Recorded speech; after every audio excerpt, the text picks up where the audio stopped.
Hello दोस्तों, कैसे हैं आप सब। मैं रोहित सिंह अपने YouTube channel Rohit chemistry classes में आप सभी का स्वागत करता हूं।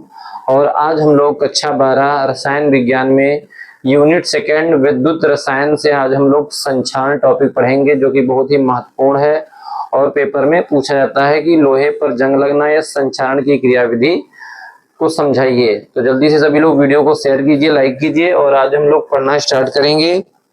संक्षारण हेडिंग डालेंगे।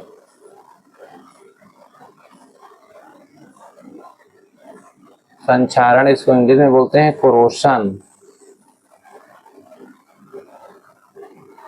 संक्षारण या कोरोशन।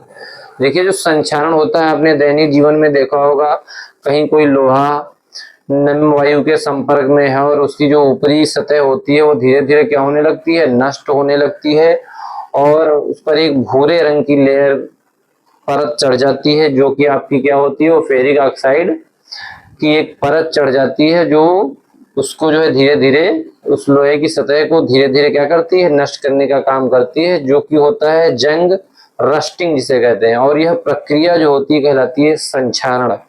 आइए हम लोग देखते हैं कि कैसे क्या होता है लाइट। ठीक है, तो इसमें जो है हम लोग देखेंगे, सबसे पहले डिफिनीशन लिखेंगे। नम वायु के संपर्क में, नम वायु के संपर्क में आने से, नम वायु के संपर्क में आने से सतह की धातु, सतह की धातु का क्षरण होना, नम वायु के संपर्क में आने से सतह की धातु का क्षरण होना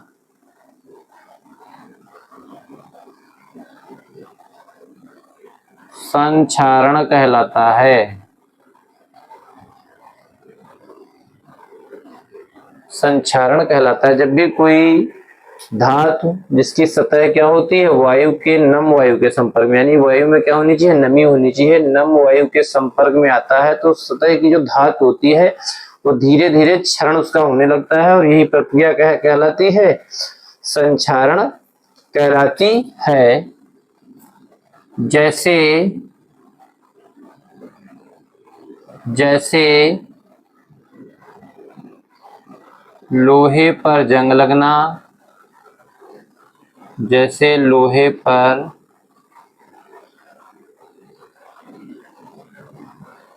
जंग लगना, कमा चांदी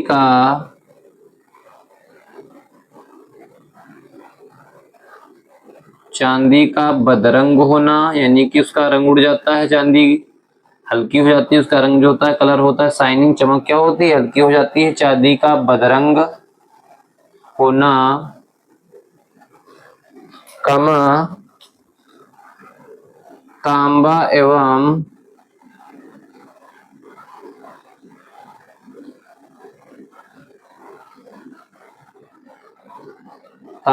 एवं कांसे के, तांबा एवं कांसे के बर्तन पर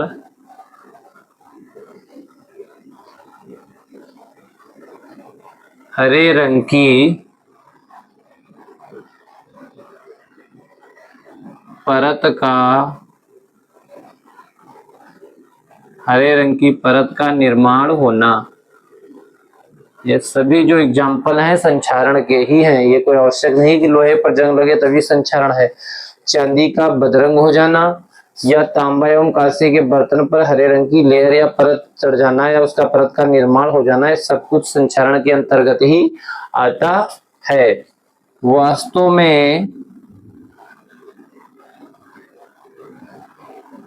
में लोहे का संक्षारण जंग जंग को इंग्लिश में कहते हैं रस्टिंग। क्या कहते हैं? रस्टिंग। वास्तव में यहाँ लगा लीजिएगा, वास्तव में लोहे का संक्षारण जंग लगना कहलाता है। जंग लगना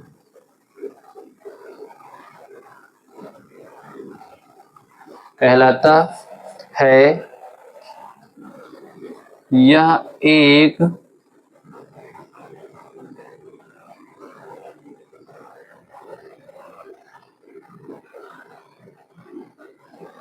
एक ऑक्सीकरण प्रक्रिया है। यह एक ऑक्सीकरण प्रक्रिया है। वास्तव में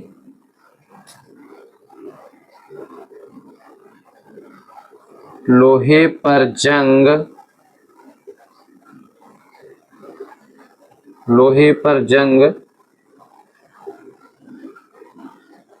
तभी लगता है जब वह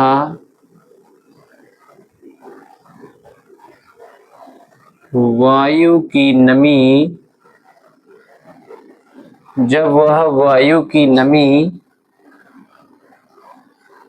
के संपर्क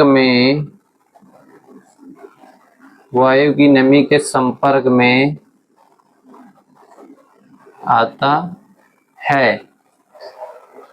ठीक है, इसमें होता क्या है, जो लोहा होता है, लोहे का क्या होता है, इसमें हेडिंग डालेंगे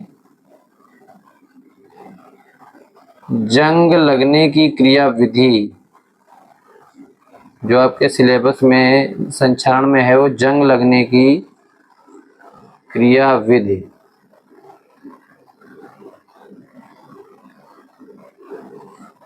जंग लगने की क्रियाविधि, मैकेनिज्म ऑफ कोरोशन। जंग लगने की क्रियाविधि क्या होती है, देखिएगा आप लोग। जैसे मान लेते हैं कोई आपका आयरन की प्लेट है ये, ठीक है, और इस आयरन की प्लेट पर ये वाला जो हिस्सा आयरन का है ये क्या है, जल के संपर्क में है। किसके संपर्क में है? जल के। और जो बाकी सतह है वो क्या है, वायु के संपर्क में है। तो जो लोहे का भाग हिस्सा जल के संपर्क में होता है वो जो है एनोड की तरह कार्य करता है। किसकी तरह कार्य करता है? एनोड की तरह कार्य करता है। और जो लोहे का सिरा वायु के संपर्क में होता है वो सिरा क्या करता है? कैथोड की तरह कार्य करता है। एनोड पर क्या होता है कि एनोड वाले सिरे पर जो आयरन होती है, आयरन क्या हो जाती है, Fe2+ में क्या हो जाती है, ऑक्सीकृत हो जाती है। Fe2+ में ऑक्सीकृत हो जाती है। जबकि जो कैथोड वाला सिरा होता है इस पर अपचयन होता है, और अपचयन में क्या होता है, जो ऑक्सीजन होती है O2, क्या होती है, ऑक्सीजन जो होती है O2, ये हो जाती है अपचयित, और किसमें, जल के रूप में अपचयित हो जाती है। तो यहाँ पर 4H+ प्लस 4 इलेक्ट्रॉन, तो यहाँ बना देता है 2H2O। तो ये इतनी जो कहानी होती है कैथोड पर होती है, यानी कि कैथोड पर अपचयन होता है। और ये इतनी जो कहानी आपकी होती है एनोड वाले सिरे पर, जो सिरा लोहे का क्या होता है, जल के संपर्क में होता है, और इस पर होता है ऑक्सीकरण। ठीक है, मेन बस यही क्रियाविधि है। इन्हीं दोनों अर्ध सेलों को, अर्ध अभिक्रियाओं को जोड़ देंगे तो एक संपूर्ण सेल अभिक्रिया बन जाएगी। ठीक है, अभी देखेंगे कैसे। तो देखिए यहाँ पर जंग लगने की क्रियाविधि में आपको लिखना है वास्तव में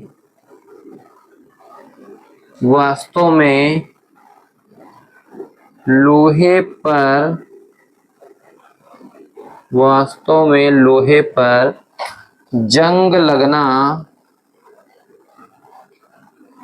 पर जंग लगना एक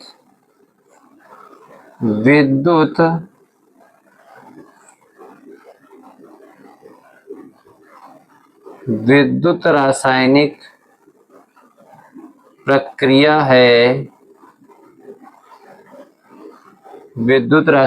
प्रक्रिया है। जिसमें आयरन, जो आपका लोहा होता है, ठीक है, जिसमें आयरन Fe2+ में, Fe2+ में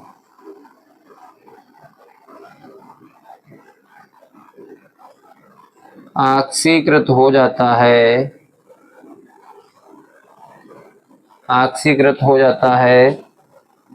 जबकि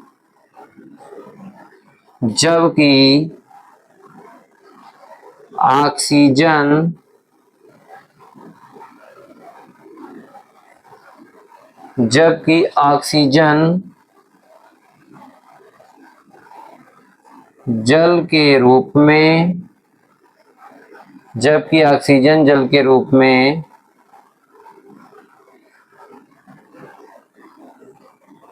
अपचयित हो जाती है। जबकि ऑक्सीजन जल के रूप में अपचयित हो जाती है और आयरन जो होता है क्या होता है, Fe2+ में ऑक्सीकृत हो जाता है। अर्थात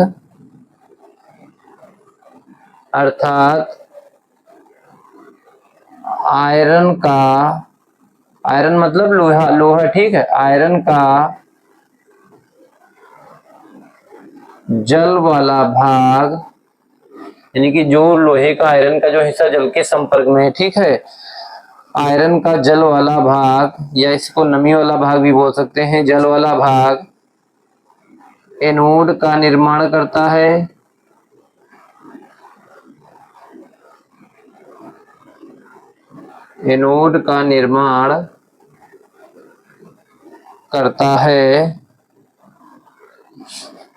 जबकि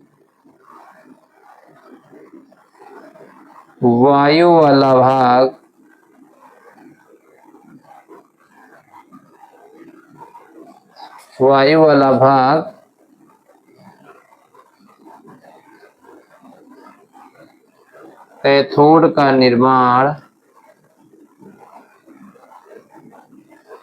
वाला भाग कैथोड का निर्माण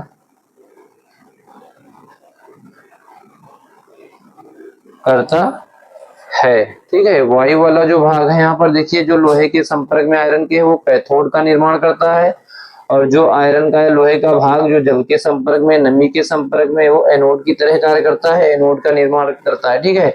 जल्दी से सभी लोग स्क्रीनशॉट लीजिए, फिर हम रफ करके थोड़ा ऊपर लिखेंगे। जल्दी से स्क्रीनशॉट लीजिए सभी लोग, फिर हम लोग देखेंगे एनोड पर और कैसे कैथोड पर ये दोनों अर्धअभिक्रियाएं ऑक्सीकरण और अपचयन की होती है। जल्दी से सभी लोग स्क्रीनशॉट लीजिए,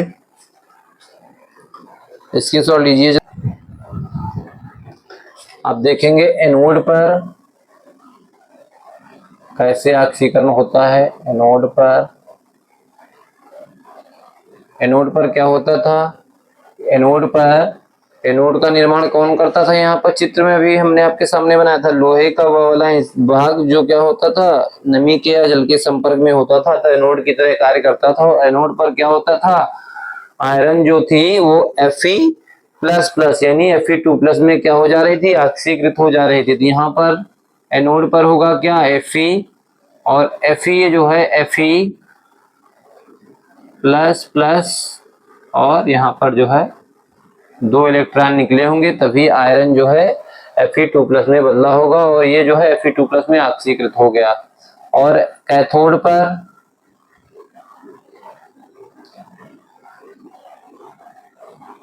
पर देखेंगे अपचयन होगा, जिसमें ऑक्सीजन क्या करेगी, 4H+ और +4 इलेक्ट्रॉन, और ये क्या करेगी, ऑक्सीजन अपचयित हो जाएगी जल के रूप में। किसके रूप में, जल के रूप में। ये जो ऑक्सीजन में 4H+ कहाँ से आए हैं, क्योंकि जितने H+ हैं उतने ही इलेक्ट्रॉन है 4, तो 4H+ कहाँ से आया है वो आप अभी यहाँ पर समझ लीजिएगा, चाहे आपको हम नोट करके यहाँ पर बता देते हैं, नोट के रूप में यहीं पर आप कहीं नोट कर लीजिए, साइड में नोट कर लीजिए वरना डिस्टर्ब हो जाएगा। जो ये H+ आया देखिए कहाँ से आया है, ये जो आया है कार्बन डाइऑक्साइड और जल, के मिलने से क्या बना है, H2CO3 बना है। क्या बना है, H2CO3 बना है। और यही H2CO3 जब आयन में टूटा है, ठीक है, तो किसमें टूटा है, H प्लस में और CO3 माइनस में। ठीक है, तो क्योंकि यहाँ पर जो है 2H प्लस कितना है, 2H प्लस है, और ये क्या है, CO3 माइनस माइनस में। तो यहीं से ये जो है आपके क्या आए हैं, H प्लस आए हैं। इसमें ऑक्सीजन में H प्लस जुड़ा, जितने H जुड़े हैं उतने ही क्या वो जुड़े हैं, आपके इलेक्ट्रॉन जुड़े हैं। ठीक है, तो इतना आप ध्यान रखिएगा।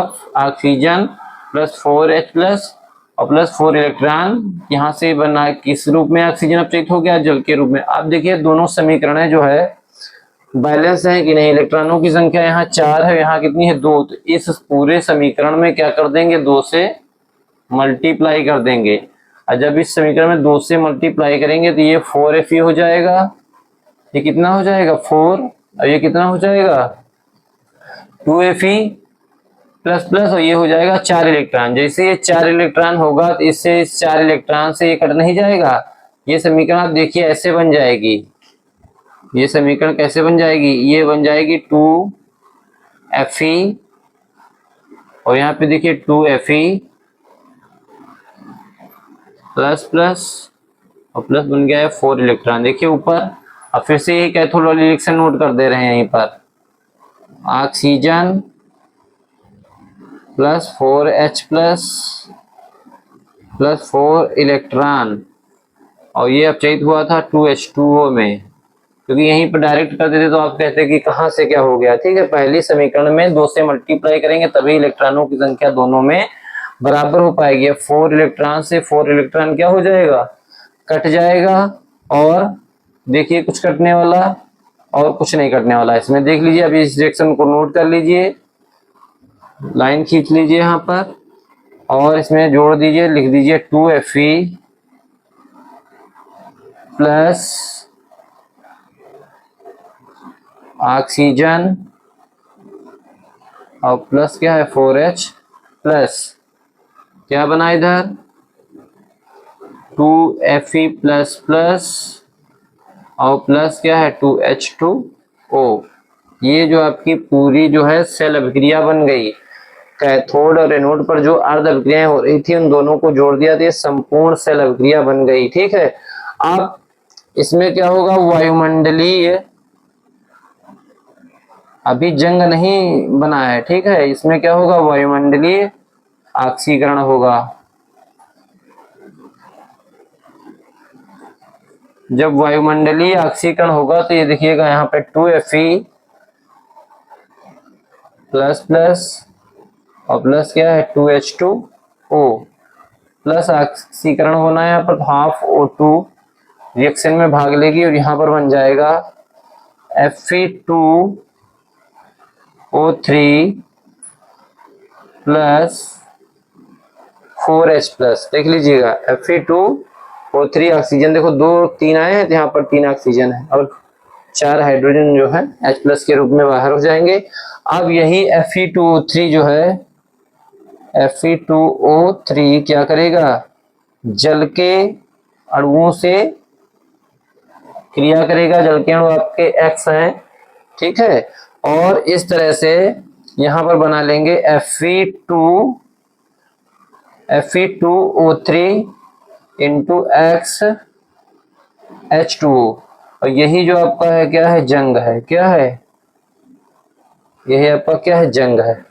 तो जो आपका जंग होता है ये क्या होता है, फेरिक ऑक्साइड का जल योजित रूप होता है। क्या होता है, फेरिक ऑक्साइड Fe2O3 क्या है, फेरिक ऑक्साइड, और XH2O का है जल योजित, जल इसमें जुड़ा था, जल योजित रूप। फेरिक ऑक्साइड का जल योजित जो रूप होता है वही क्या कहलाता है, जंग कहलाता है। तो इस तरह से कोई भी लोहे का टुकड़ा जो नमी के संपर्क में पड़ा रहता है वायु में और उस पे ये जंग लग जाती है, जो आपका होता है फेरिक ऑक्साइड का जल योजित रूप Fe2O3 इंटू XH2O। तो इस तरह से जंग लगने की क्रियाविधि चलती है। सभी लोग जल्दी से स्क्रीनशॉट लेंगे, फिर हम लोग संचारण से बचने के उपाय देखेंगे कि कौन कौन से उपाय हैं। जल्दी से स्क्रीनशॉट लीजिए सभी लोग। देखिए संचारण से बचने के उपाय क्या है।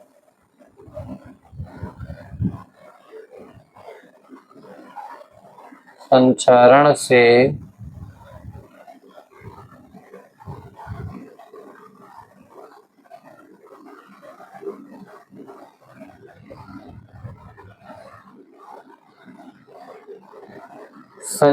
से बचने के उपाय, तो सबसे पहला तो यही है कि जो भी आपकी धातु नम वायु या नमी वाले वायु के संपर्क में पड़ी है तो उस पर क्या कर दिया जाए, यसद लेपन करा दिया, जिंक की परत चढ़ा दी जाए।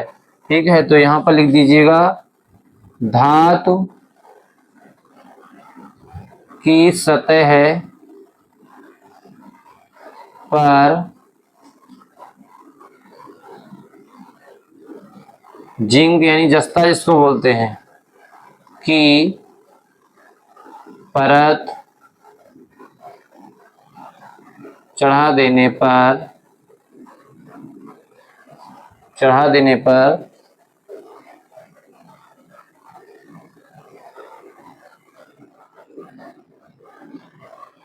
संचारण से बचा जा सकता है।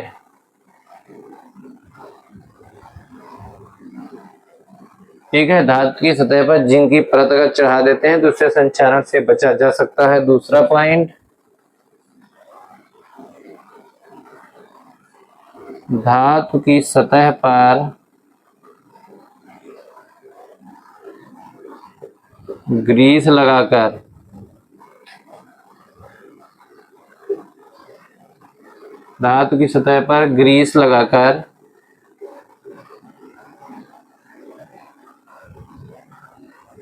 संचारण से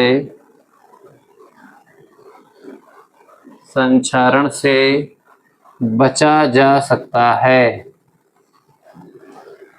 और कोशिश ये करें कि जो भी हमारी धातु है वो नमी वाली वायु के संपर्क में ना आने पाए। तो तीसरा पॉइंट ये भी लिख देंगे, धातु को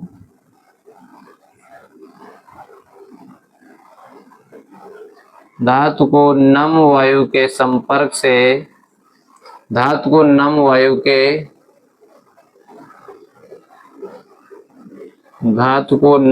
संपर्क में रखने से बचना चाहिए। जहां तक हो सके धातु को नम वायु के संपर्क में ना रखें। ठीक है, धातु को नम वायु के संपर्क में रखने से बचना चाहिए। और इसमें जो है आप जो है इसमें लिख सकते हैं कि जो भी धातु है उसको क्या करें, उसी के धातु के ऊपर उसके ऊपर अगर कोई हम लेयर चढ़ा देते हैं तो उससे भी हम संचारण से बच सकते हैं। तो ये सारे आज हम लोगों ने पॉइंट पढ़े संचारण से बचने के उपाय, और हम लोगों ने पढ़ा कि किस संचारण क्या होता है, संचारण की क्रियाविधि कैसे संपन्न होती है। सभी लोग इस वीडियो को कायदे से देख लीजिएगा, नोट्स बना लीजिए। संचारण का प्रश्न आपसे बोर्ड एग्जाम में पूछा जाता है, कई बार पूछा गया है। तो जल्दी से सभी लोग वीडियो को लाइक कर दीजिए। Thank you for watching this video.